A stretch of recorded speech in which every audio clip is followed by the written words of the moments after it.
Salut à tous les chroniqueurs, bienvenue dans l'ADJ, l'anecdote du jour. Aujourd'hui on parle de la guerre des senteurs ou de la guerre du football de 1960. Alors si je vous dis 1969, ça vous fait penser à quoi? Peut-être à Neil Armstrong et ses premiers pas sur la lune? Non.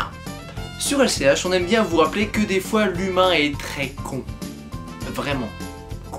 Et on va le voir aujourd'hui dans ce conflit entre Honduras et Salvador. Conflit qui a eu lieu en 1969, à peine 2 jours avant que Neil Armstrong arrive sur l'astre lunaire. Contexte. Alors dans les années 60, le Honduras et les Salvador sont sous influence des États-Unis et de leurs multinationales. Les coups d'état militaires s'enchaînent pour mettre au pouvoir et maintenir des généraux notamment qui permettent à des compagnies comme la United Fruit Company de pouvoir exploiter les deux pays. Oui, les deux pays n'avaient pas grands intérêts à se taper dessus, surtout qu'ils étaient exploités par le même pays. Le problème va être la politique intérieure de ces deux pays, qui va exacerber les tensions. En gros, dès que ça va pas et que la situation se passe mal dans un pays, c'est la faute à quoi? Je dirais peut-être de la politique économique, à cause des dirigeants et des multinationales qui la contrôlent, ou la crise économique.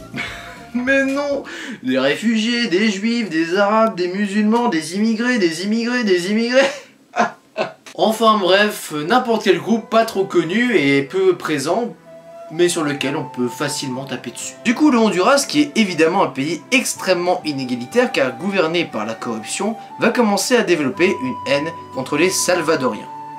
Le gouvernement, pour justifier la pauvreté, a dû trouver un bouc émissaire. Les travailleurs étrangers du Salvador, pays 2 fois plus petit et 2 fois plus peuplé juste à côté, dont les habitants qui sont dans une misère encore pire vont travailler pour une tout aussi grande misère chez leurs voisins. Les Honduriens étant de plus en plus violents avec leurs voisins, jusqu'à mener à l'expulsion massive de travailleurs salvadoriens, évidemment, le Salvador va pas aimer. Les gouvernements savent qu'ils n'ont aucun intérêt à faire la guerre, les dirigeants ne se détestent sûrement pas, ils tapent juste sur l'autre peuple pour détourner l'attention, mais un événement va faire perdre aux responsables des deux pays absolument tout le contrôle. Et c'est donc dans ce contexte qu'ont lieu les matchs pour la qualification de la Coupe du Monde de 1970 au Mexique. 8 juin 1969, les Salvadoriens en déplacement au Honduras voient leur hôtel entouré d'émeutiers. Ils sont tellement bruyants que l'équipe est épuisée le lendemain matin et ils perdent le match 1-0.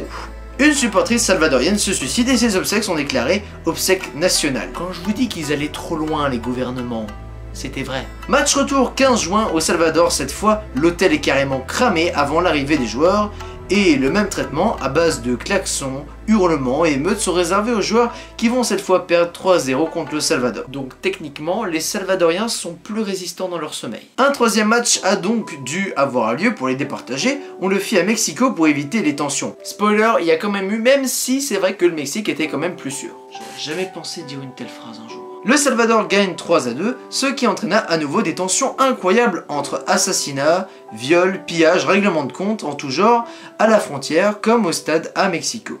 Rajoutons la propagande des deux régimes qui ont attisé la haine des habitants qui se tapaient déjà dessus à la frontière, et on arrive à une guerre que les gouvernements sont un peu forcés à faire pour pas se faire renverser, menant à une guerre de 4 jours faisant 3000 morts, détruisant au passage énormément d'installations à la frontière. Et qui c'est qui a été renforcé dans ce conflit? Eh ben les deux gouvernements qui ont pu montrer qu'ils étaient hyper forts et tout.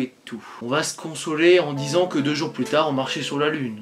C'est déjà ça. Voilà, vous connaissez maintenant une des anecdotes les moins badass de l'histoire de l'humanité. Les gens sont capables de faire de la guerre pour du foot. En attendant, je vous dis à demain pour une prochaine ADJ.